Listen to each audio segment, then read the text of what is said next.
It's interesting when think of inspiration. In 2009, my husband and I were going on a holiday to the Sunshine Coast, and we're driving up in the car, and my son, who was very small at the time, was asleep in the back seat. And my husband has this fascination with cheesy pickup lines. He thinks they're hilarious. And so he was going, oh, have you heard this one? It's so funny. And I was trying desperately to think of one myself that I could come up with to reciprocate. And all I could think of was where the guy says to the girl, you were the only reason I was put on this planet. And I thought, well, that's a bit lame. And I imagined it in my head. I imagined a guy saying that to a girl. And she goes, yeah, right. And he goes, no, you are the reason I was put on this planet. And I thought, oh, because he meant it literally. And I thought, what does that mean? Why would he be there? Because she's there. So for my entire holiday, I was on the Sunshine Coast. In my body, my mind was somewhere else. I was on another world that I was creating. And that's where the first book in my trilogy, the Verindon Trilogy, which is called The Heir, and was my debut novel, that was when that started. It's prequel. It depends on your definition. It's a prequel in the sense that it comes before the trilogy, because it's actually set about 1,000 or more years in the past. So the world was very different at that time. And the characters in the Verindon Alliance, which is the prequel book, are mentioned in my trilogy. They're mentioned as being people, ancestors way back. And so I was interested in exploring how the events that happened at that time came to pass, how the two races, the Vendel and the Verindon, started working together as they did at that point. And so I wanted to enlarge on that because I had a good idea of what happened, but I was able to work it out a lot more. And to my surprise and delight, it actually pretty much almost went exactly the way I thought it was, even though I'd only had it sketchily worked out. So that was a great relief. And the book was born out of that and became a life of its own with characters that I really loved. So that was great. Next book I've got coming out next year is the Verindon Conspiracy.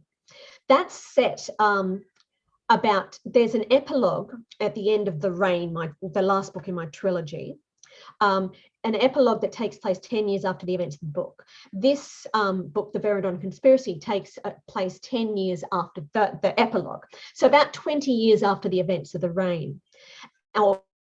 Yes, and concerns a character named Miss Alina, who is one of Sarah's children. She's one of the main characters in the trilogy, or my protagonist.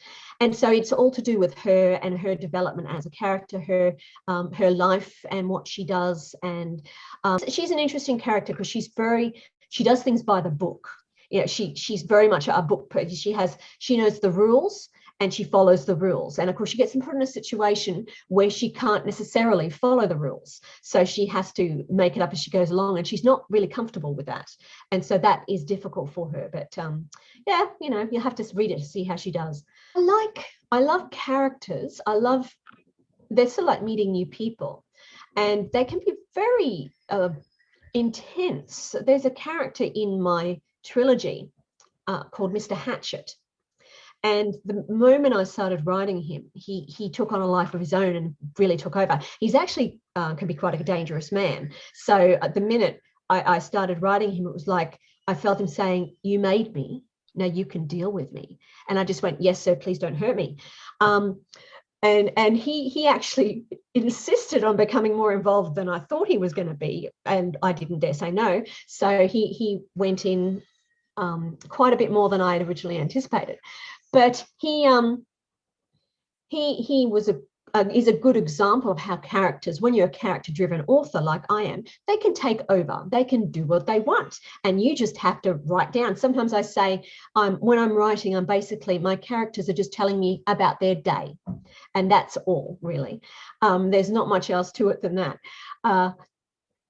But I love creating new worlds. I mean, when I created the world of Verindon, it was fantastic to see it develop and how it was almost already in my mind, and it was just discovering things about it and working out all the various different things that were part of that world.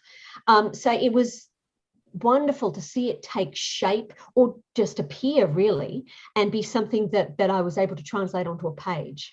It's the best part of this job, I think, is creating new worlds, creating people and having them inhabit somewhere.